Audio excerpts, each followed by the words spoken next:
आज हमारे साथ हैं कैबिनेट मंत्री बाबूलाल खराड़ी। आपका राजनीति में जाने का बिल्कुल मन नहीं। मैं एक तो झूठ बोल नहीं सकता हूँ और उल्टे सीधे धंधे मेरे से नहीं हो पाते हैं, इसलिए मुझे राजनीति में काम करने की मंशा नहीं है। पूर्व मुख्यमंत्री वसुंधरा राजे से सर आपके कोई कभी मतभेद रहे हैं? ये कोई मतभेद नहीं थे। एक मेरी शैली काम करने की अलग थी, तो थोड़ा सा उनके मन में ये था कि ये नहीं आते हैं, न मिलते हैं, न बात करते हैं।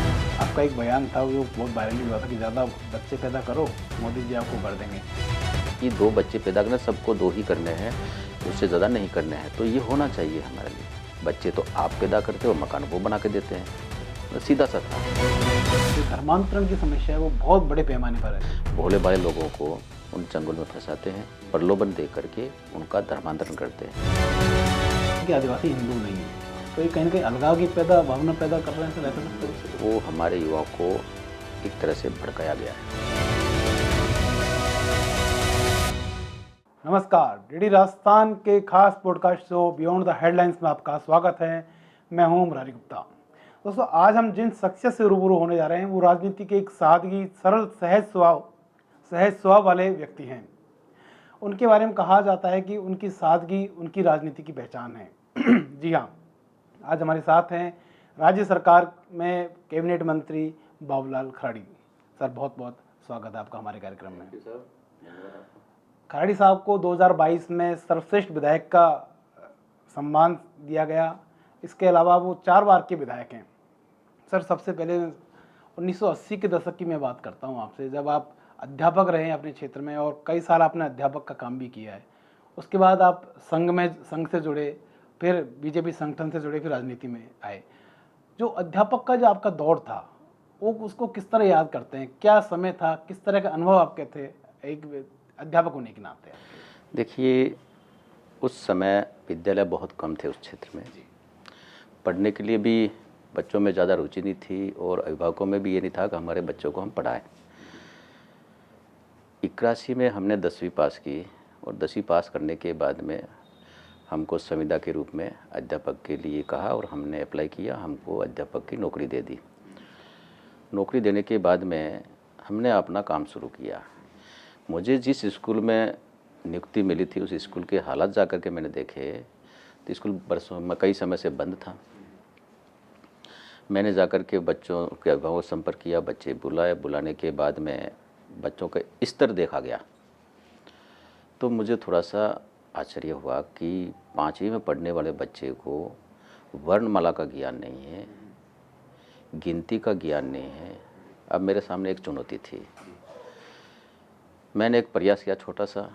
उन बच्चों को मैंने पहली से वापस 1 से गिनती शुरू की। उनको वर्णमाला, गिनती, जोड़ बाकी, और साल भर में वो 5वीं के बच्चा था, वो किताब ठीक से पढ़ पाए, समझ सके और कोई प्रश्न है तो उसका जवाब दे सके। इस प्रकार से उसको तैयार किया। तैयार करने के बाद में उन बच्चों को मैंने पढ़ाया और उस समय मानदेय बिल्कुल कम था, 400 रुपये मानदेय था। लेकिन उस समय हमारे लिए वो बड़ी बात थी, क्योंकि उस समय कीमत थी पैसों की, तो 400 रुपये हमारे लिए बहुत होता था। तो ये कालखंड हमारा चला और चलने के बाद में हम फिर संघ का काम भी उस समय करते ही थे। सर, आप 80 के दशक में अध्यापक रहे वहाँ।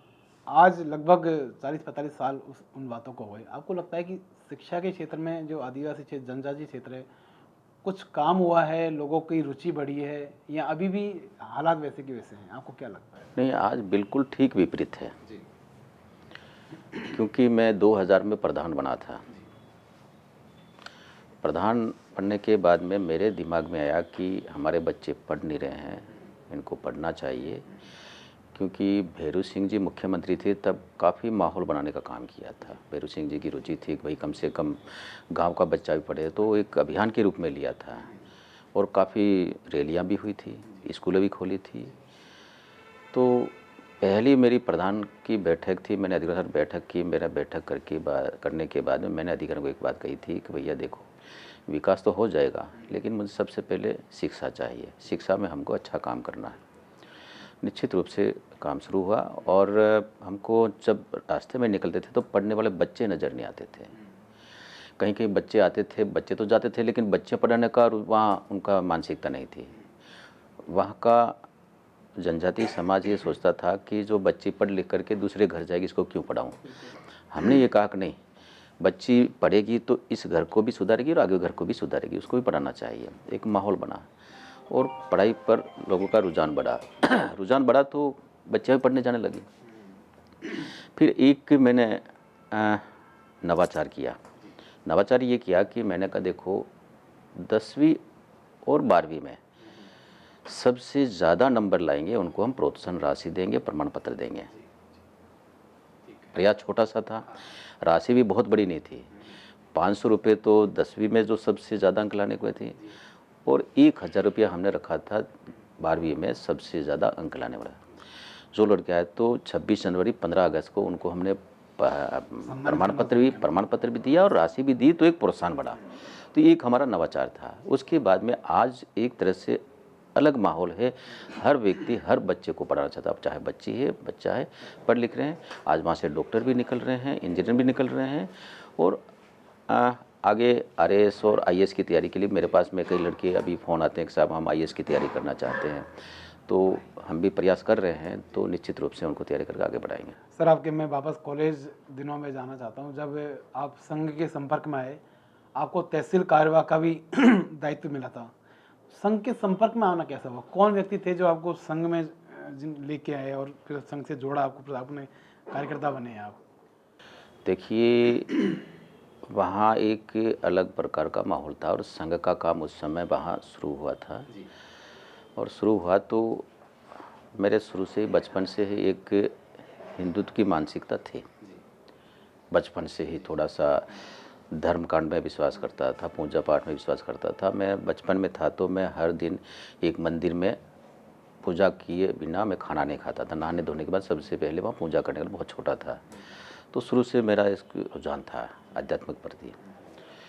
फिर संघ का काम चला, संघ के कार्यकर्ताओं के संपर्क में आया और आने के बाद में मैंने संघ का काम शुरू कर दिया। उनके साथ काम करने लग गया तो धीरे धीरे मैंने प्रथम वर्ष किया। प्रथम वर्ष करने के बाद में मुझे दायित्व दिया। मुझे तहसील सह कार्यवाह का दायित्व था। तहसील कार्यवाह जी की एक्सीडेंट में डेथ होने के बाद मुझे तहसील कार्यवाह का दायित्व दिया गया था। तो संघ का काम अच्छा था, देश के लिए था, राष्ट्रभक्त थे और इस कारण से मैंने कहा नहीं, मुझे ऐसे संगठन में ही काम करना है, तो मैंने उस संगठन में काम शुरू किया। सर, 90 के दशक की अगर बात करें तो आप सक्रिय संगठन में आप सक्रिय हो गए थे। प्रधान जब त्रिस्तरीय व्यवस्था हो गई थी, आपको चुनाव लड़ने के लिए कहा गया, लेकिन आपका राजनीति में जाने का बिल्कुल मन नहीं था। तो क्या वो परिस्थितियाँ थी कि आपको राजनीति में आना पड़ा, चुनाव भी लड़ना पड़ा और अब जिला परिषद के सदस्य आप रहे? क्या माहौल था उस समय? देखिए, राजनीति में काम करने की मंशा नहीं थी, रुचि नहीं थी। मैं तहसील कार्यवाह था तो योजना बनी, मोगा कांड हुआ था पंजाब का, तब एक ज्ञापन हुआ था तहसील में। तो उस समय वक्ता कोई नहीं था तो मुझे कहा आपको भाषण देना है। हालांकि मैं भाषण शुरू से मैं विद्यार्थी जीवन से ही भाषण देता था, तो थोड़ा एक तरीका था बोलने का। अब मैंने अपना भाषण दिया और भाषण बंद किया तो कुछ लोगों ने कहा यार आप थोड़े उस रूप में आ गए हो, तो मुझे समझ में नहीं आया। मैंने कहा किस रूप में? मैंने कहा, उन्होंने कुछ बोला नहीं। योजना बनी, योजना बनने के बाद में मुझे युवा मोर्चा मंडल अध्यक्ष का दायित्व दिया कोटड़ा का। अखबार में आ गया। अखबार में आया तो आने के बाद में उससे पहले हमारे जिलाध्यक्ष थे प्रमोद जी सामर, युवा मोर्चा के। महामंत्री से दिनेश जी भट्ट मेरे घर पे आए। योजना बनी होगी पर मुझे ध्यान नहीं था। घर पे आए तो मैं मिला नहीं। मेरा काम करने का थोड़ा सा तरीका था तो मैं गांव में घूमता रहता था, ज़्यादा रुचि काम में थी तो मैं घूमता रहता था। मैं घर पे मिला नहीं, वो घर आकर के चले गए। गुलाब जी भाई साहब उस समय राजनीति में एकदम तेज तरार नेता थे। वो हमारे प्रेरणा के स्रोत भी है, उनसे काफ़ी प्रेरणा मैंने ली और लेता रहता हूँ। वो मार्गदर्शक भी हैं। उनसे मेरा मिलना हुआ। फिर वो लोग उदयपुर गए। दूसरे दिन मेरी घोषणा हुई। घोषणा होने के बाद में अखबार में आने के बाद कुछ लोगों ने मुझे बधाई दी। तो मैंने कहा किस बात की बधाई दे रहे हो? तो अखबार लगा बताया कि आपको राजनीति में ये पद सौंपा है। मैंने ये पद क्या होता है? भाई तहसील की जिम्मेदारी दी है, अब आप राजनीति में हो। तो मैंने कहा मुझे तो राजनीति में काम करने की मंशा नहीं है। तो तहसील प्रचारक थे वनवासी कल्याण परिषद के संगठन मंत्री के रूप में, बहुत अच्छे और जुझारू और काम करने की बहुत ज़्यादा होती, आयुर्वेदाचार्य करके सीधे वहाँ आए थे। तो मैं वो अखबार लेकर उनके पास गया, उनके पास जा कर के मैंने कहा भाई साहब ये क्या है यो? तो उन्होंने क्यों क्या हुआ? तो मैंने कहा भाई साहब मैं राजनीति में काम करने की मेरी इच्छा नहीं है, न मेरा रुचि का विषय है। तो दोनों हम बहस कर रहे थे, मैं राजनीति में काम नहीं करूँगा। तो वो कहते क्यों नहीं करूँगा? मैंने कहा नहीं करना, मेरी रुचि का विषय नहीं, तो मैं नहीं करूँगा, मैं दूसरे संगठन में काम करूँगा। अगर संघ में आपको ठीक नहीं लगता हो तो मैं और संगठन में काम कर लूँगा, वनवासी कल्याण परिषद करूँ और किसी में कर लूँगा, वहाँ दायित्व, लेकिन राजनीति में काम नहीं करूँगा। तो फिर उन्होंने धीरे से मुझे पूछा कि क्यों नहीं करना चाहता? तो मैंने विषय मैं एक तो झूठ बोल नहीं सकता हूँ और उल्टे सीधे धंधे मेरे से नहीं हो पाते हैं, इसलिए मुझे राजनीति में काम करने की मंशा नहीं है। तो उन्होंने एक ही लाइन में कहा कि ये सारी चीज़ें ठीक हुई, आप मानते हो क्या? तो मैंने कहा हाँ, इसलिए आपको उसी क्षेत्र में जाना है। उस समय जिला प्रचारक थे नरेंद्र सिंह जी, बांसवाड़ा गढ़ी के। उन्होंने उस समय मेरा साथ दिया। उन्होंने कहा कि इस समय इनको भेजना जल्दबाजी होगी, अभी नहीं भेजे, लेकिन योजना बनी थी। उन्होंने कहा नहीं उधर ही काम करना। तो मैंने अपना काम शुरू किया राजनीति में। राजनीति में काम शुरू किया तो चुनाव लड़ने की मंशा नहीं थी, बिल्कुल ही नहीं थी। पहले राजनीति में काम करेंगे लेकिन संगठन काम करेंगे, चुनाव नहीं लड़ेंगे कभी भी। तो फिर ये 95 में भैरू सिंह जी ने ये 3 टायर वाला सिस्टम आया था और ट्राइबल क्षेत्र में केवल जनजाति का व्यक्ति ही चुनाव लड़ेगा, वार्ड पंच लगा करके सरपंच, प्रधान और जिला प्रमुख तक का। तो कोरडा का पैनल तय हो रहा था, गुलाब जी और हम दोनों ही डाक बंगले में बैठ करके बंद कमरे में चर्चा कर रहे थे। चर्चा करते करते गुलाब जी ने कहा कि भाई आपको कोरडा से जिला परिषद चुनाव लड़ना है। तो मैंने कहा मैं नहीं लड़ूंगा। अब गुलाब जी को लड़ना पड़ेगा। मैंने कहा नहीं लड़ूंगा, हम दोनों ही बात कर रहे हैं, तीसरा व्यक्ति कोई सुन भी नहीं रहा था। तो फिर वो कहे कि लड़ना पड़ेगा, मैं कहा नहीं लड़ूंगा। फिर गुलाब जी गुस्से हुए, उनका स्वभाव है गुस्सा हो जाते हैं कार्यकर्ताओं पर, लेकिन प्रेम का गुस्सा था। तो उन्होंने मुझे कहा कि जखम राजनीति में आए हो? मैंने कहा जब जिला परिषद की सीटें 4 है, चारों जिता के दे दूंगा, पंचायत समिति का प्रधान बना के हम दे देंगे, लेकिन मैं लड़ूंगा। मुझे पंचायत समिति बने नहीं बने मुझे आवश्यक नहीं है। जिला परिषद जीते, चुनाव सीटें लड़े, जीते या नहीं जीते, मुझे बाबलाखड़ी चुनाव लड़ना चाहिए। अब उनके सामने क्या कर सकता था? तो मैंने चुनाव लड़ लिया तो हम जीत गए। और मेरे सामने जो उम्मीदवार था कांग्रेस का, बहुत प्रभावशाली व्यक्ति था। जाति की दृष्टि पे देखा जाए तो मैं तो, जैसे मान लीजिए जाति का इशू अपना नहीं है, लेकिन मैं खराड़ी हूँ, बहुत जाति खेर थी, जो खेर जाति बहुत बड़ी स्केल पर थी, बहुत बड़े स्केल पर है। मतलब 8-10 पंचायतों में उनका प्रभाव एक ही प्रकार की जाति रहती है। तो मैंने देखा, मैंने कहा जाति से भी मैं नहीं उनका मुकाबला कर सकता हूँ, लेकिन मन में ये था कि नहीं मैंने काम किया है, पार्टी का जनाधार अभी बढ़ रहा है, तो कोशिश करते हैं। चुनाव लड़ लिए, और चुनाव लड़ लिए तो मैं अच्छे मार्जिन से मैं जीता, अच्छे मार्जिन से। तो मैंने कहा इतना, तो जीता तो जिला परिषद सदस्य के रूप में काम शुरू किया। सर, कटारिया साहब की आपने चर्चा की, आप अपने उनको राजनीतिक गुरु भी मानते हैं, तो किस तरह की उनसे सीखने को आपको मिला? अभी तो राज्यपाल भी हैं, तो कहीं उनसे मिलना जुलना होता है, तो किस तरह की बातें होती हैं, किस तरह की चीज़ें सीखने को? देखिए, गुलाब जी एक राजनीति में एक आदर्श है। बचपन से ही उन्होंने राजनीति में जब से काम शुरू किया होगा तो केवल संगठन को आगे बढ़ाने का काम किया, और बिल्कुल ईमानदारी से और मेहनत की। साइकिल से चल कर के भी काम किया, मोटरसाइकिल से चल कर के भी काम किया, और अकेले ही तो नारा बोलते, अकेले ही जय बोलते। कई बार वो पुलिस के सामने अकेले पीटते हुए दिखे हमने। तो एक जुझारू नेता था। और कभी कभी वो कहते हैं कि मेरा राजनीतिक करियर झाड़ू से शुरू हुआ। तो वो बताते हैं कि ये विद्यापीठ का विद्यालय था, तो उसमें अध्यापक थे, संघ की शाखा चलाते थे।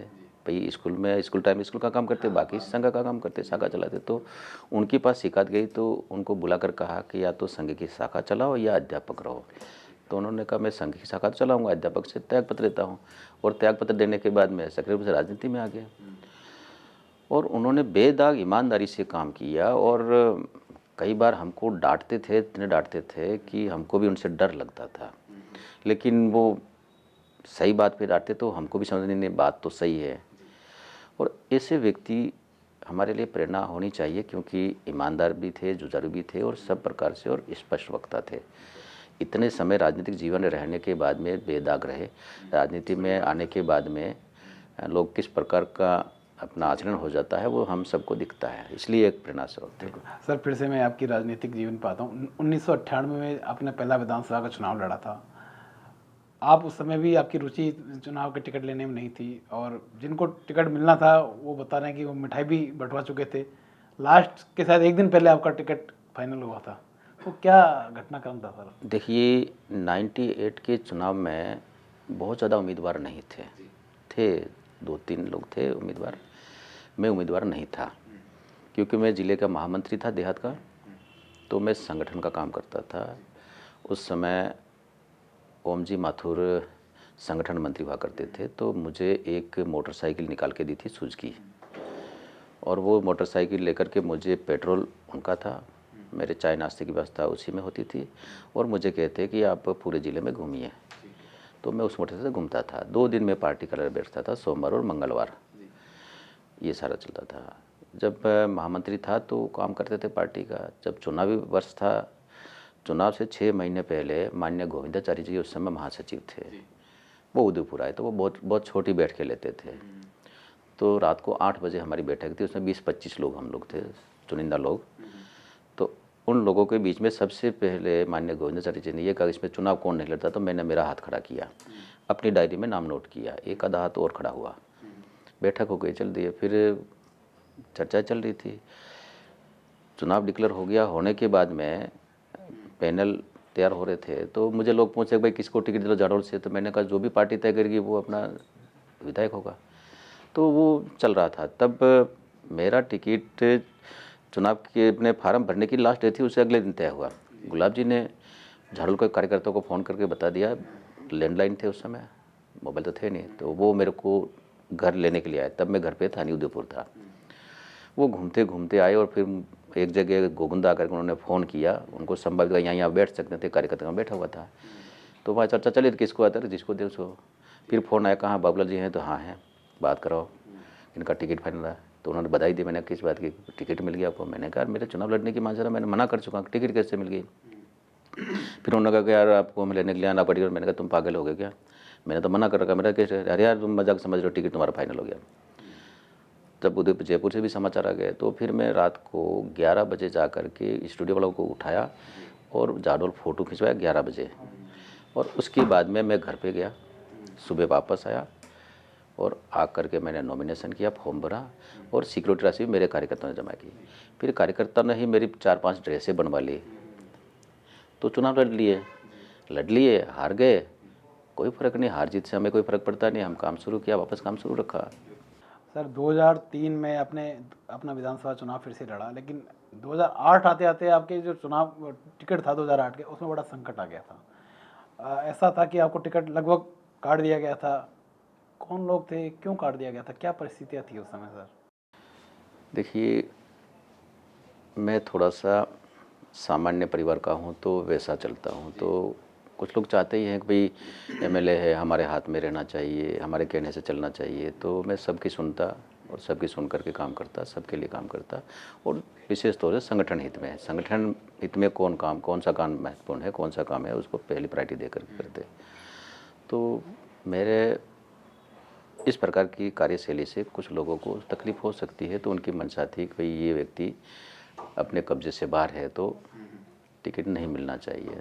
तो उन्होंने अपनी एक विंग चलाई, और चलाई तो ऊपर तक ये मैसेज दिया कि भाई ये व्यक्ति ठीक नहीं है, ये काम नहीं करता है, कार्यकर्ताओं से मिलना नहीं।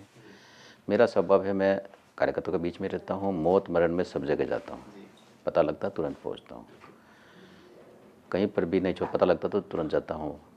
किसी भी पार्टी का है तो एक अलग मैसेज बना कि यार ये व्यक्ति तो सामान्य है और हर जगह तुरंत पहुँच जाता है। तो लोगों में एक ऐसी बात धारणा थी। 8 में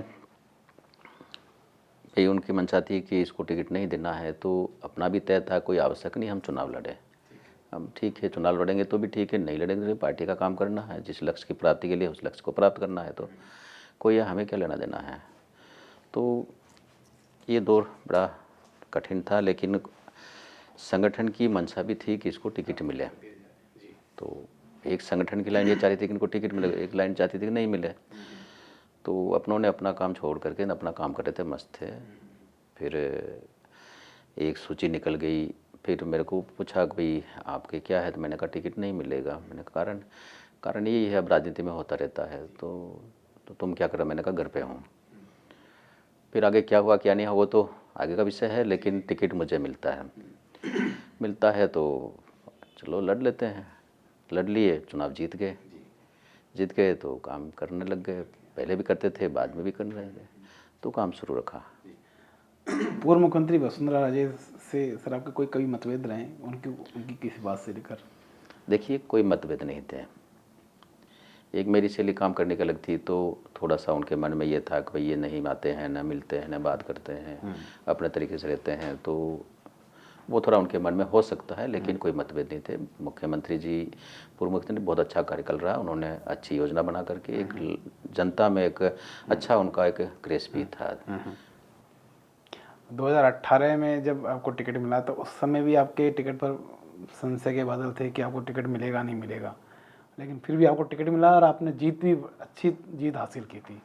तो वो टिकट काटने वाले लोग वही थे जो 2008 में थे या कुछ लोग बदले थे उस समय? हाँ, वही लोग थे। और क्योंकि 13 में मैं हारा था, तो उनको एक गया कि भाई अब हारा है तो अब टिकट नहीं मिलेगा। तो मैं उस समय राष्ट्रीय महासचिव था जनजाति मोर्चे का, तो बैठकों में आना जाना होता था। तो वहाँ पर हमारे प्रधान थे, तो वो मेरे क्षेत्र से ही है, कोडा से ही है, अच्छे व्यक्ति हैं, तो उनका नाम भी पैनल में था और लोगों का भी था। तो उनको प्रदेश संगठन की ओर से बताया था कि भाई आपका टिकट फाइनल है, आपको चुनाव लड़ना है। तो उसने अपनी तैयारी की। स्वाभाविक है, होता ही है भाई, जब ऊपर के मुख्य लोग बताते हैं तो मानना चाहिए, मानते भी हैं। तो ऐसा उनका था। फिर टिकट उनका क्यों कटा, क्यों नहीं कटा, ये मुझे पता नहीं है। फिर टिकट मुझे मिल गया तो लड़ लिया। उनके मन में था कि भाई अब टिकट मिल गया है तो अपन जैसा राजनीति में करते हैं वैसी मंशा होगी, लेकिन वो सफल नहीं हो पाए। और नहीं हो पाए तो मैं जीत गया तो फिर काम करना शुरू किया और अब तक काम कर रहे हैं। सर, ये जो अभी वर्तमान सरकार चल रही है भजनलाल जी की, 2023 में आपको जनजातीय विकास कार्य का मंत्री बनाया, क्या मैसेज था सर? ये आपकी क्या प्रतिक्रिया थी घर वालों की या आपके जो अड़ोस पड़ोस आपके मित्र हैं, जब आपको ये कैबिनेट मंत्री का जो दर्जा आपको पद मिला, तो क्या आपकी प्राथमिकता थी और लोगों की क्या प्रतिक्रिया थी, आपके समाज के और आपके क्षेत्र के लोगों की? देखिए, लोगों के मन में बहुत उत्साह था। कभी कोडा जैसे बिल्कुल बैकवर्ड एरिया में कभी कोई मंत्री बना नहीं था। पहली बार भारतीय जनता पार्टी ने और मुख्यमंत्री जी ने ये कहा कि भाई वास्तव में उस अंतिम छोर के व्यक्ति को भी मंत्री पद देना चाहिए। हमारी तो इतनी अपेक्षा थी नहीं। मुझे मंत्री बनाया तो मंत्री क्या होता है ऐसा उन लोगों ने देखा नहीं।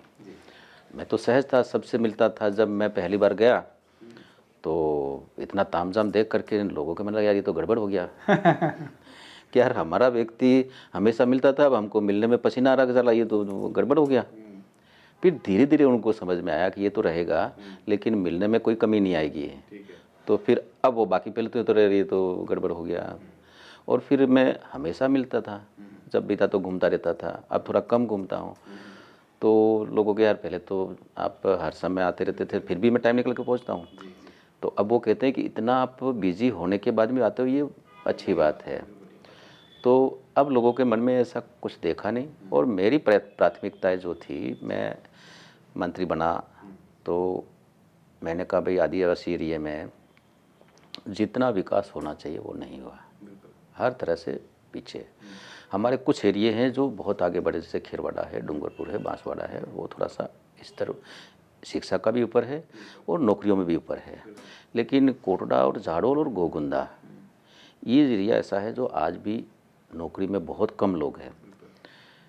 जब मुझे विभाग मिला था तो मैंने कुछ बातें कही थी कि भाई मेरे आने के बाद, तुरंत विभाग मिलने के बाद मैंने अधिकारियों से पूछा कि आप बताइए हमारे उस आदिवासी एरिया में कलेक्टर एसपी कितने हैं?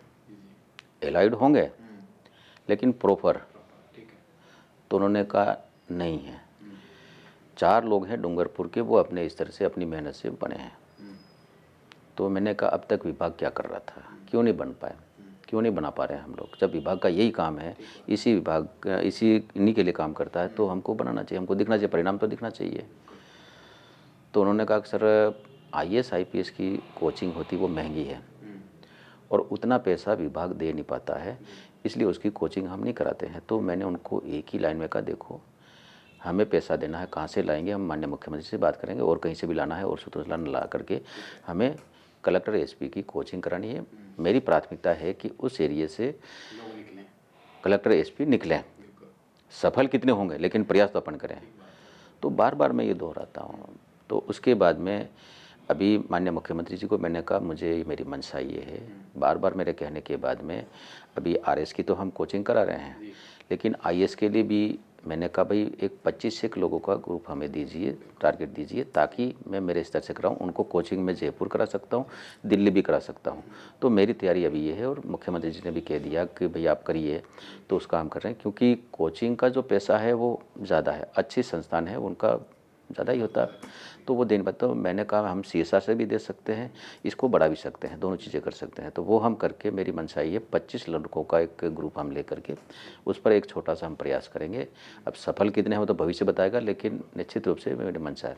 दूसरा ये है कि जो जनजाति छात्रावास हैं, बच्चों को सारी सुविधाएं देते हैं, रहने से लेकर खाने पीने की और पढ़ाई की, उनमें थोड़ी स्थिति ठीक नहीं है। मैंने कहा देखो उन बच्चों को क्वालिटी का खाना मिले, तो मैंने सबसे पहला क्वालिटी और क्वांटिटी के साथ मैं कोई समझौता नहीं करूंगा, उनको क्वालिटी का खाना मिलना चाहिए, क्वांटिटी उतनी ही होनी चाहिए।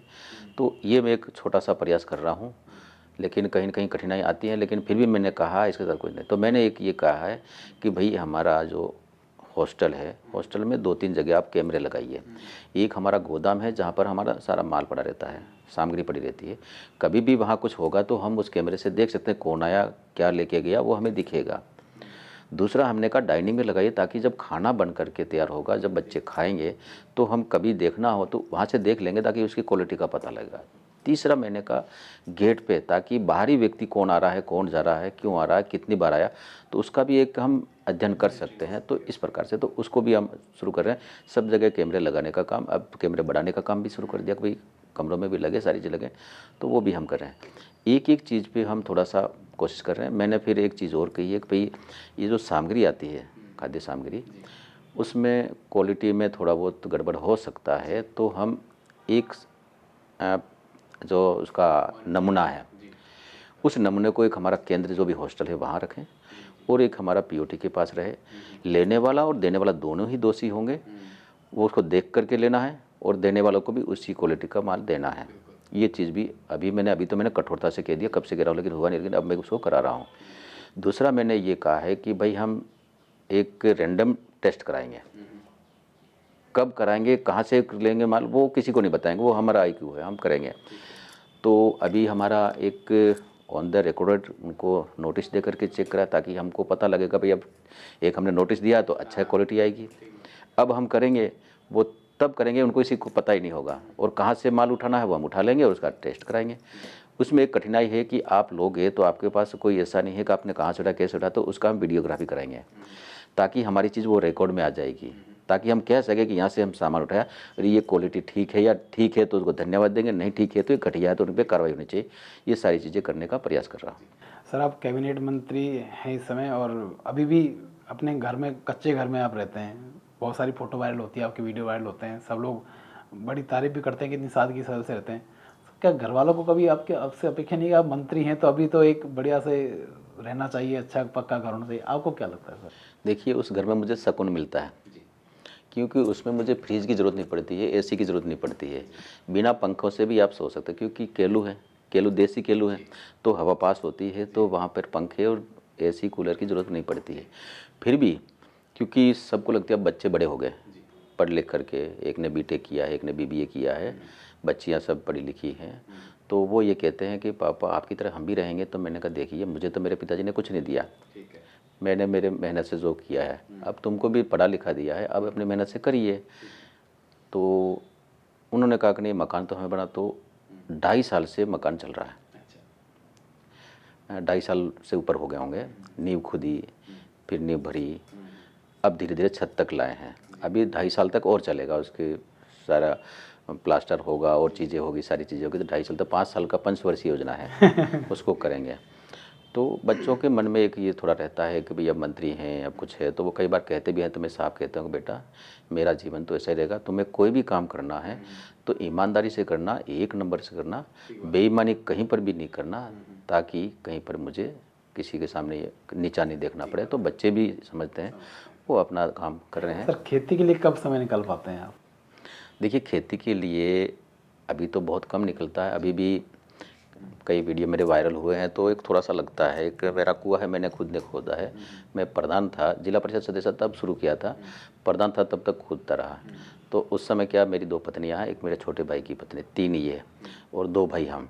जब मैं ऑफिस आता था तो ऑफिस का काम करता, शाम को आता तो एक पत्नी तो बेल चलाती, एक मेरी बहू और एक मेरी पत्नी, वो जो कचरा निकलता, मिट्टी निकलती, उसको लेने के लिए रहते थे। हम नीचे अंदर काम करते थे। तो वो हम शाम को ज़्यादा काम करता। वो कुआं मैंने खुद ने मेरी मेहनत से खोदा है।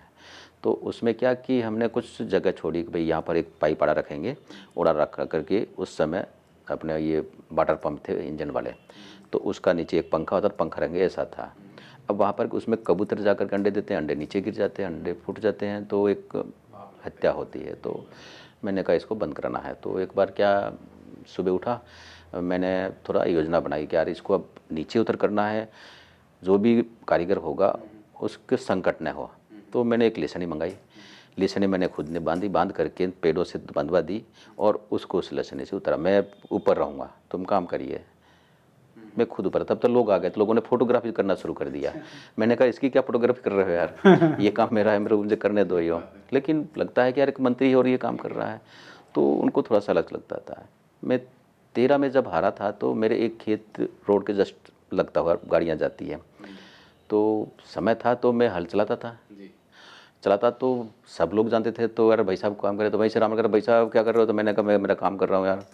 तो यार आप तो मत करो, आप, अरे यार तो कौन करेगा मेरा काम, मैं नहीं करूँगा। तो ये अपने जो खेती का काम है, अपना अतिरिक्त धंधा है, उसको तो हमको करना चाहिए। कितना आदमी बन जाए तो उससे क्या होता है, वो थोड़े छोड़ेंगे, वो तो रहेगा हमारा।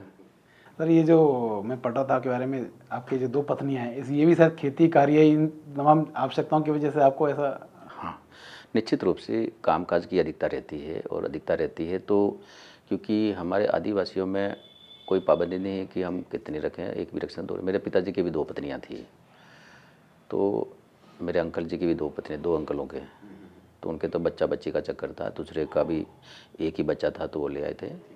तो 2 पत्नियां रखने में कोई तकलीफ नहीं है, तो कामकाज का रहता था तो ले आए, तो अब चल रहे हैं दोनों का।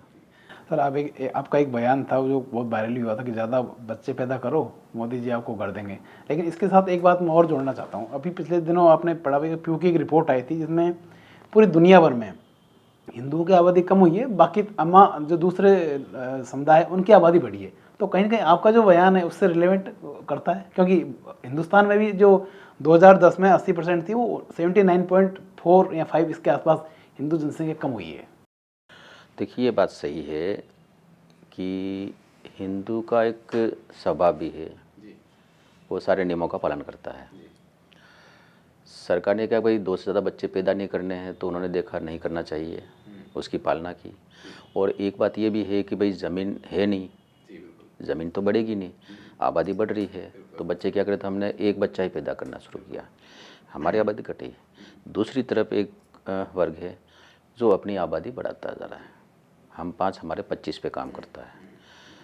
अगर ये अनुपात जिस तरह से घट रहा है, बढ़ रहा है, अगर ये ठीक नहीं रहा, तो आने वाले समय के लिए देश में एक अलग प्रकार का माहौल होगा। हम सब के लिए एक विचारणीय बिंदु है, तो इस पर भी हमको चिंता करनी है। अगर लागू हो तो सबके लिए बराबर लागू होना चाहिए, ताकि 2 बच्चे पैदा करने, सबको 2 ही करने हैं, उससे ज़्यादा नहीं करने हैं, तो ये होना चाहिए हमारे लिए। एक साथ लागू होना चाहिए, एक साथ लागू होना, सबके लिए कठोरता से उसकी पालना होनी चाहिए। दूसरा, क्योंकि कई देशों के अध्ययन आ रहे हैं कि जब युवा कम हो रहा है तो उनके लिए परेशानी होती है। तो होते हैं। एक आपने कहा भाई आपने एक बयान दिया, मेरा बयान देने के पीछे कोई ऐसा भाव भी नहीं था। मैं कई बार बोलता हूँ कि हमारे देश के प्रधानमंत्री जी की बहुत अच्छी मंशा है, बच्चे तो आप पैदा करते हो, मकान वो बना के देते हैं, सीधा सा था। लेकिन मैं जल्दी में ये बोल गया कि खूब बच्चे पैदा करो और देश के प्रधानमंत्री आपके मकान बना रहे हैं। ये थोड़ा सा मेरे एक ज़ुबान स्लिप खाना या जल्दी में बोल गया, लेकिन देश के प्रधानमंत्री जी पहले प्रधानमंत्री हैं दुनिया के जो बच्चे कोई भी पैदा करेगा लेकिन उनके मकान बनाने की जिम्मेदारी उनकी है, तो बनाते हैं। तो ये तो बहुत स्वागत है योगदान। तो मेरी भावना ये थी। सर, दक्षिण राजस्थान में खासकर जो जनजातीय क्षेत्र है उसमें पिछले कई दशकों से जो धर्मांतरण की समस्या है वो बहुत बड़े पैमाने पर है, खासकर झाड़ोल, कोटड़ा, ये पूरा जो बेल्ट है इसमें। तो इसमें सर आपको लगता है कहीं न कहीं जनजातीय समाज की नींव कहीं कमज़ोर हुई है, या मिशनरी बहुत ज़्यादा मजबूत है, या हमको सामाजिक और राजनीतिक क्षेत्र में कुछ और काम करने की आवश्यकता है जिससे ये जो चीज़ें हो रही हैं वो कम हो? क्या आपको लगता है सर? आप तो काम भी किया है निश्चित रूप से, मैं लगातार परसों। निश्चित रूप से आपकी बात सही है।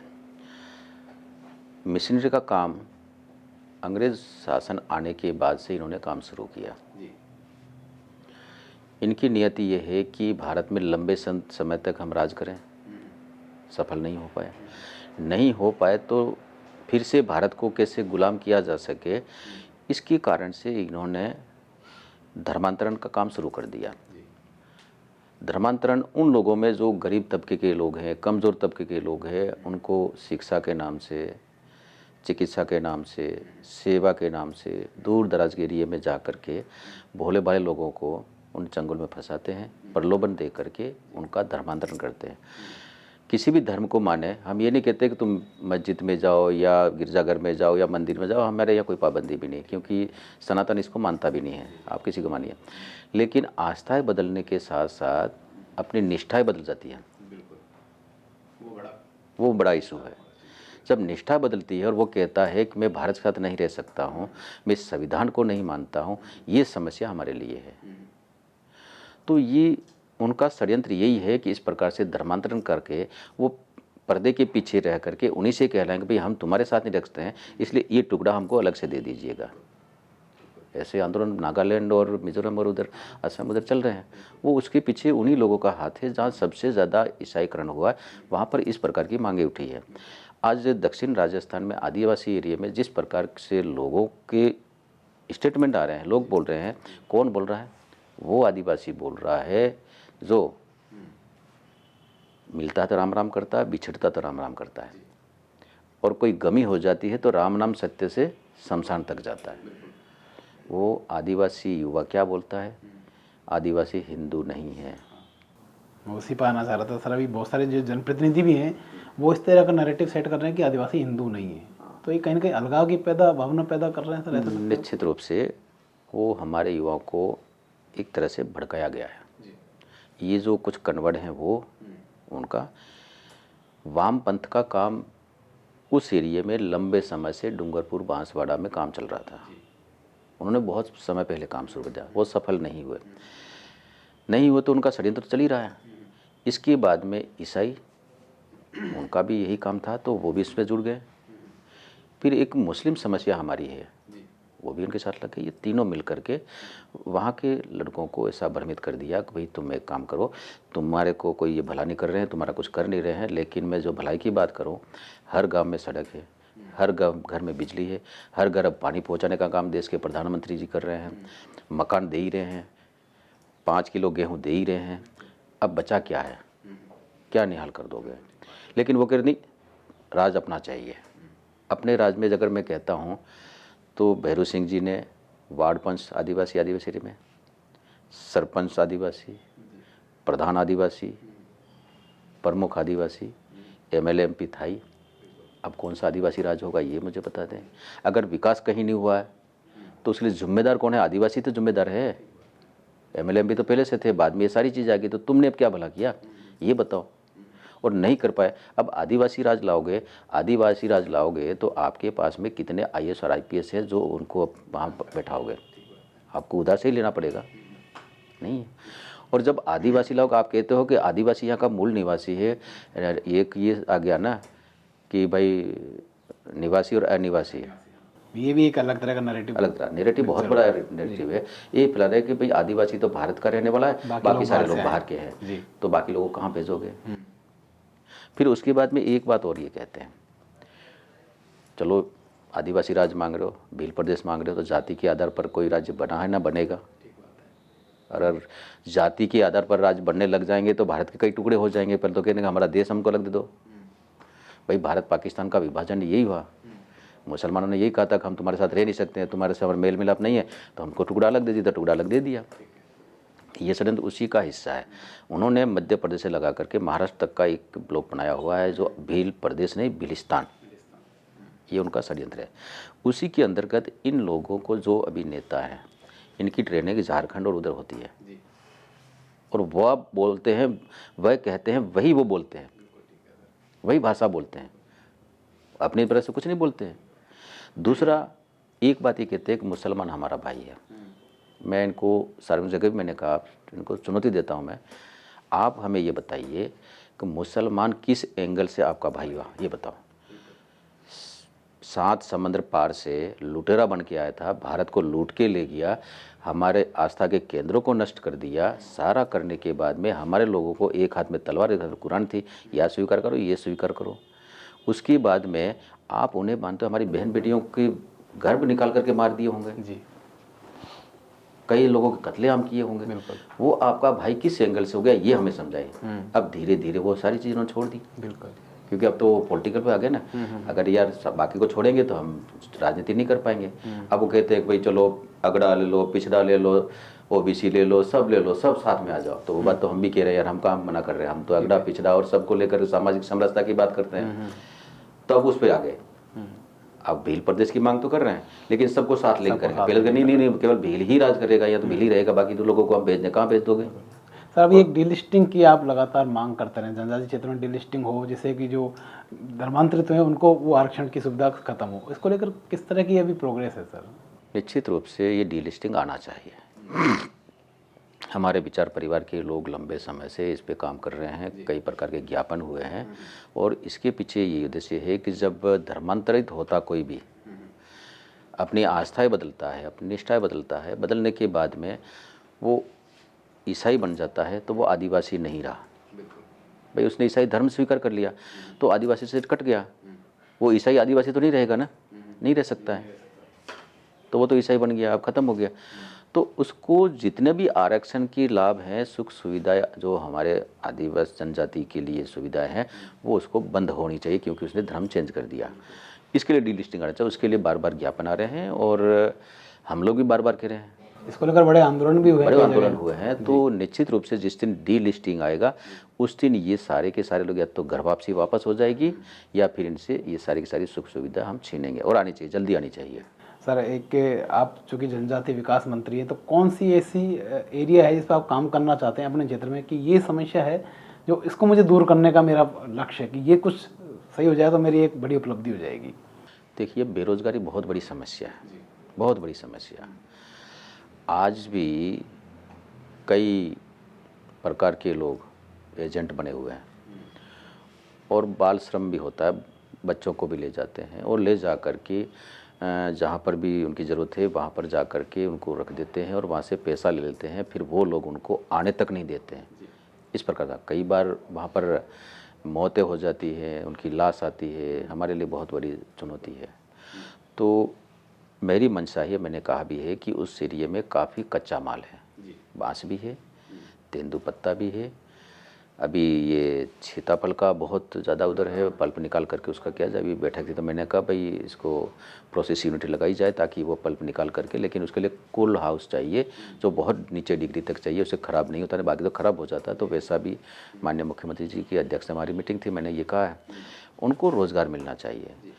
दूसरा, वहाँ पर इस प्रकार के उद्योग आने चाहिए जिसके कारण से जो बाहर प्लान कर रहा है मजदूर, वो मजदूर प्लान नहीं कर सके, तो वो भी होगा तो ये प्लान रुकेगा, आदमी रोज़गार पे रहेगा, तो अपना जीवन स्तर ठीक होगा। आज भी उस व्यक्तियों की जीवन स्तर बहुत ज़्यादा अच्छा नहीं है, क्योंकि मैं भले मंत्री हूँ, कुछ भी हूँ, सरकार कई आई गई है, लेकिन उनके जीवन स्तर पर इसके पीछे एक कारण ये भी है कि सरकारें प्रयास तो करती है, लेकिन आबादी बढ़ रही है। बिल्कुल, सब उनको ठीक करते हैं तो दूसरी आबादी उसके बराबर वापस आ जाती है। ठीक है।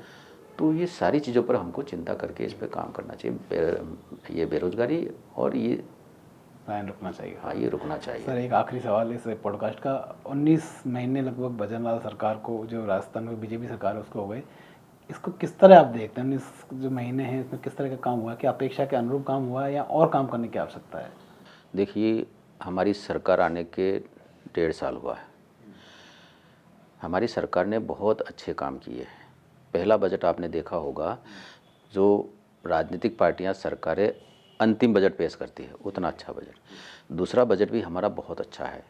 एक हमारा राइजिंग राजस्थान हुआ था, आपने देखा होगा। माननीय मुख्यमंत्री जी कई बार विदेश भी गए, देश में भी घूमे, और उन्होंने एक बात कही थी, कर्म भूमि से जन्मभूमि की ओर।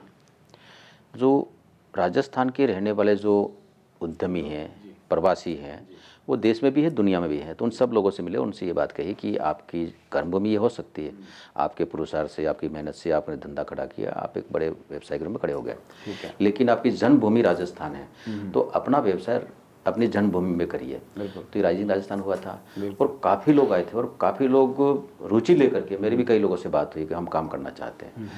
और इसके लिए माननीय मुख्यमंत्री जी ने कई करोड़ों के एमओ हुए हैं, और उस ज़मीन पे आवे, इसके लिए एक विभाग को जिम्मेदारी दी है कि इनके पानी से लगा, बिजली से लगाकर हर प्रकार की समस्या का आप देखिए, ताकि इनको असुविधा नहीं हो। तो वो सारा ज़मीन पर आएगा तो कई चीज़ें होगी। तो हमारी सरकार बहुत ज़्यादा काम करती है। दूसरा एक इशू है कि पिछली सरकार में पेपर आउट बहुत हुए थे, 19 बार पेपर आउट हुए, और युवा बहुत आक्रोशित था। होना स्वाभाविक है, क्योंकि युवा चाहता है भाई मुझे नौकरी लगे, है उतनी, लेकिन सरकार विज्ञप्ति निकलती है और पेपर आउट करा देते हैं। हमने बार बार कहा पेपर आउट कौन कर रहा, कौन है पेपर माफिया, उन पर कार्रवाई करी। उन्होंने कार्रवाई नहीं की, उनकी मंशा भी नहीं थी, वो तो अपना काम निकालना, टाइम निकलना चाहते थे। हमने ये बात कही थी कि हमारी सरकार आएगी तो पेपर माफिया रोकेंगे, उन पर कार्रवाई भी करेंगे। तो सरकार बनते ही पहला काम हमारे मुख्यमंत्री जी ने कहा, एसओजी गठित करके उन पर कार्रवाई शुरू की, और कार्रवाई शुरू हुई। काफ़ी लोग पकड़े गए, कुछ लोग विदेश भाग गए, या एक भी नहीं है, और एक एक को पकड़ करके सारी जानकारियाँ बाहर भी आ रही है। तो ये चीज़ें सारी रोकने का काम किया, ताकि अब युवाओं को ये लगा है कि नहीं, अब ये सरकार ठीक है। क्योंकि पहले तो वो कोचिंग करता था, फिर कोचिंग करके परीक्षा दे के निकलता, और सूचना आती कि पेपर आउट हो गया, निरस्त करेंगे, बोर होता था, धन भी गया, धर्म भी गया, कुछ नहीं होता था। अब हमने परीक्षाएं कराई है, उसमें एक भी पेपर आउट हुआ, और कई लड़कों को, युवाओं को हमने नौकरी के नियुक्ति पत्र कैंप करके दिए हैं। तो एक युवा में भी एक विश्वास जगा है कि इस सरकार में पारदर्शिता है, ठीक है, और जो ईमानदारी से काम कर रहे हैं तो वो भी चीज़ें ठीक है। ये सारा काम सरकार कर रही है। आज सर हमसे बातचीत की आपने और विस्तार से सारी बातें रखी, इसके लिए आपका बहुत बहुत धन्यवाद। ये थे राज्य में भाजपा सरकार में कैबिनेट मंत्री बाबूलाल खराड़ी, जो हमसे आज बातचीत कर रहे थे तमाम मुद्दों पर। पॉडकास्ट में आज इतना ही। अगली कड़ी में फिर मुलाकात होगी किसी खास शख्सियत से। तब तक देखते रहिए DD न्यूज़ राजस्थान। नमस्कार।